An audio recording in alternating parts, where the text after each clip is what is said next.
It's Conduit News Radio with Paul Harrell. And with me on the phone now is State Senator Gary Stubblefield.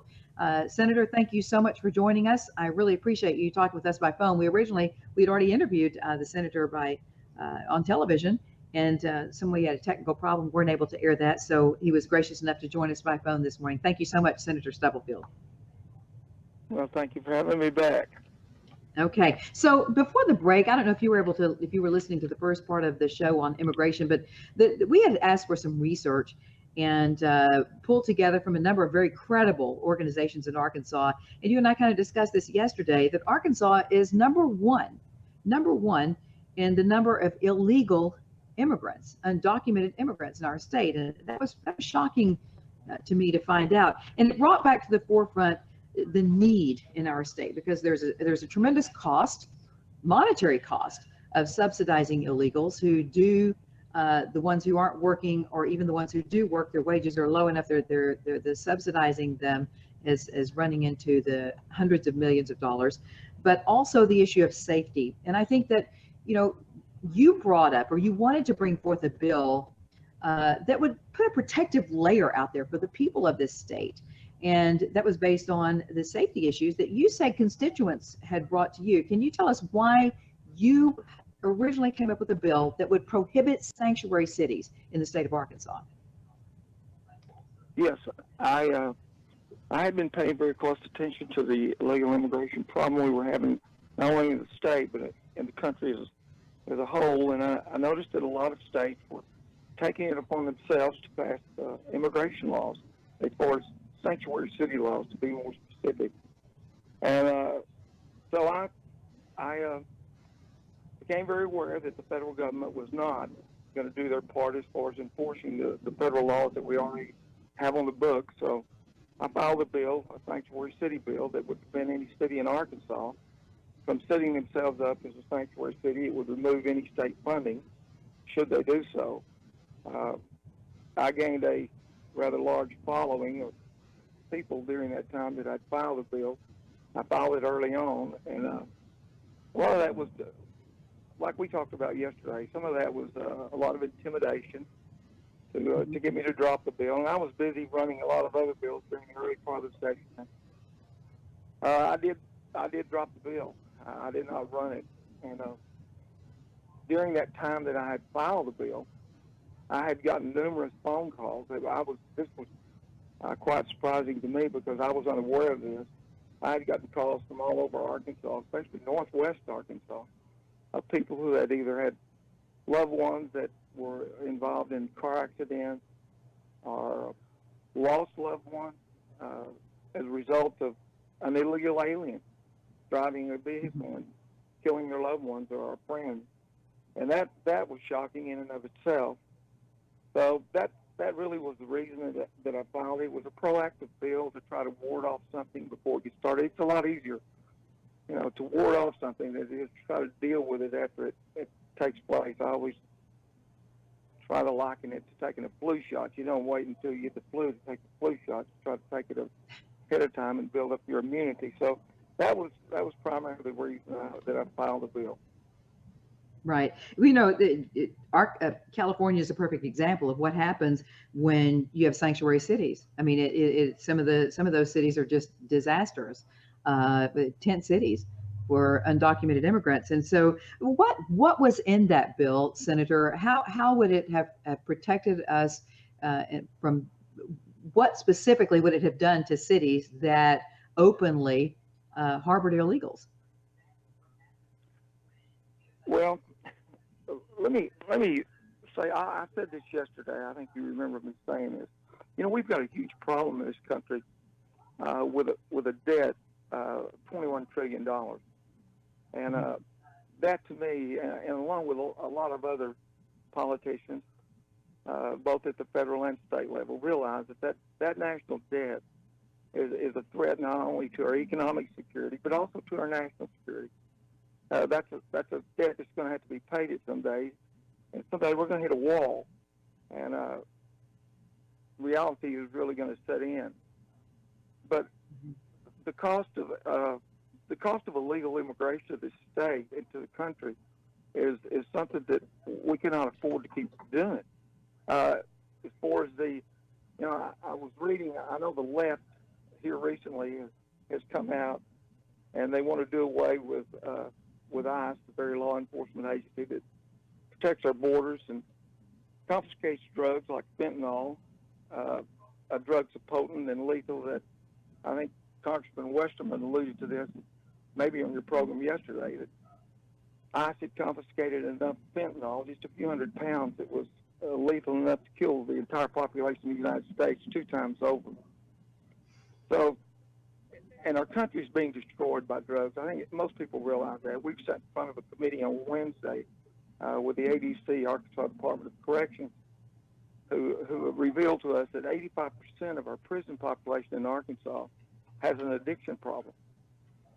So that, and along with the issues that dealing with Kate Steinley out in California and the Tibbetts girl up in Iowa, and those are just the ones that are documented. We really don't know all of the other cases that go undocumented involving illegal immigrants that kill American citizens. And so I just think that the bill I ran would have taken away state funding from any city in Arkansas. You actually did state funding, yeah. It would have taken away state funding from any city in the state of Arkansas that set themselves up as a sanctuary city. That's primarily what it would have done. I didn't know you actually ran the bill. I thought that you withdrew it. No, I did not run the bill. I did not run the bill. I filed it early on. I filed the bill early, and either in December or right after the filing period opened. But I did not run the bill. Representative Brant Smith ran a similar bill that dealt with college campuses, and I know it garnered a lot of attention. There was a lot of people at the Capitol protesting that, and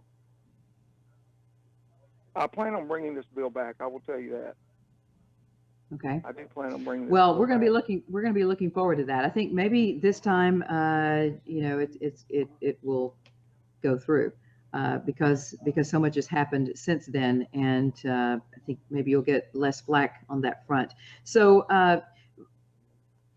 do you think that there really are cities in this state? Because I have been told that there are several cities that actually, without acknowledging or just publicly stating we are a sanctuary city, are actually participating and harboring illegals. Have you heard that?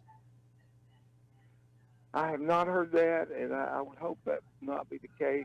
Like I told you yesterday, we have 1,600,000 homeless children in this country.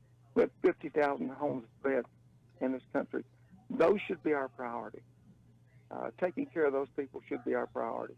And as far as cities in the state of Arkansas that harbor illegal immigrants and will not work with ICE, I'm not aware of any.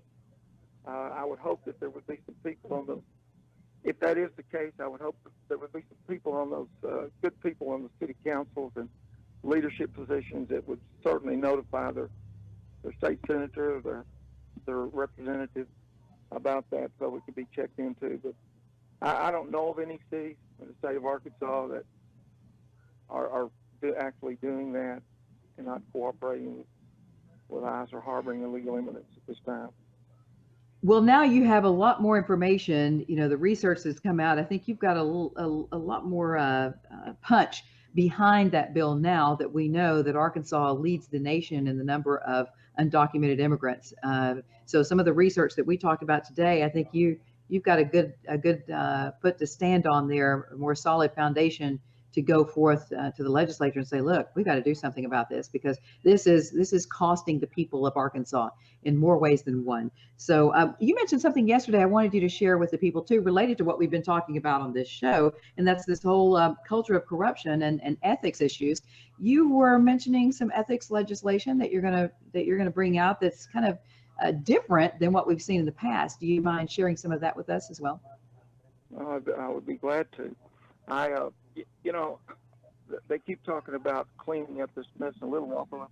If they want to clean it up, let's clean it up. So I filed I had a bill drafted a few weeks ago, and we are still tweaking that bill and looking at some things. And I'll tell you, I'll share with you and your listeners some of the things that are in the bill. Of course, the Senate passed some ethics rules and still working on those ethics rules. The bill that I'm going to file will not only include the General Assembly as far as those rules are concerned, but it will also include all the constitutional offices from the governor all the way down to the land commissioner. It will also include all the heads of state agencies. They will be under the same guidelines as far as disclosure and conflict of interest, including the Office of Procurement. And they will be under the same guidelines as the rest of the legislation. So, and also, there's the second part of that bill.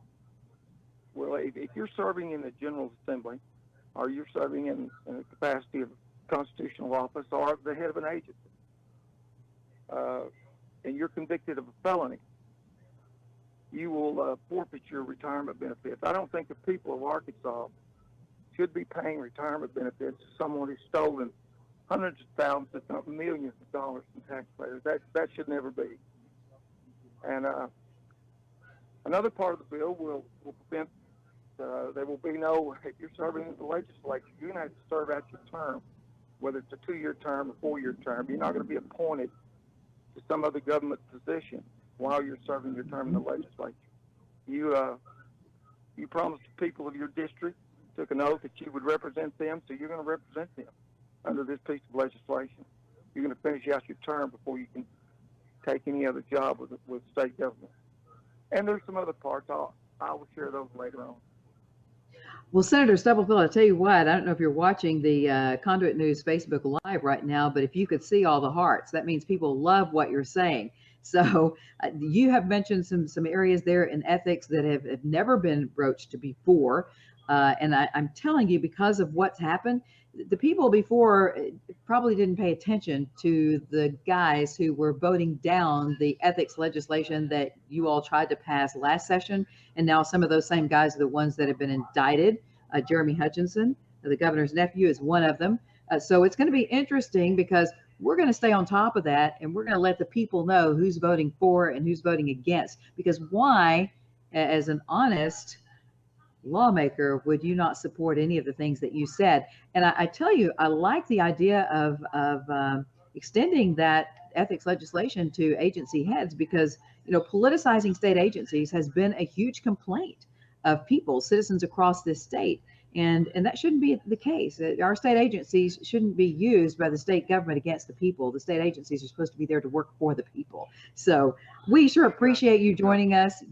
Yeah, thank you so much, State Senator Gary Stubblefield. You have a nice day. Thanks for getting up so early with us to talk with us again. Appreciate you. And keep us posted on that legislation, okay? Will do. Thanks, Jan. All right. Thank you. I've been talking with Arkansas State Senator Gary Stubblefield about the immigration legislation that he's going to bring back to the table.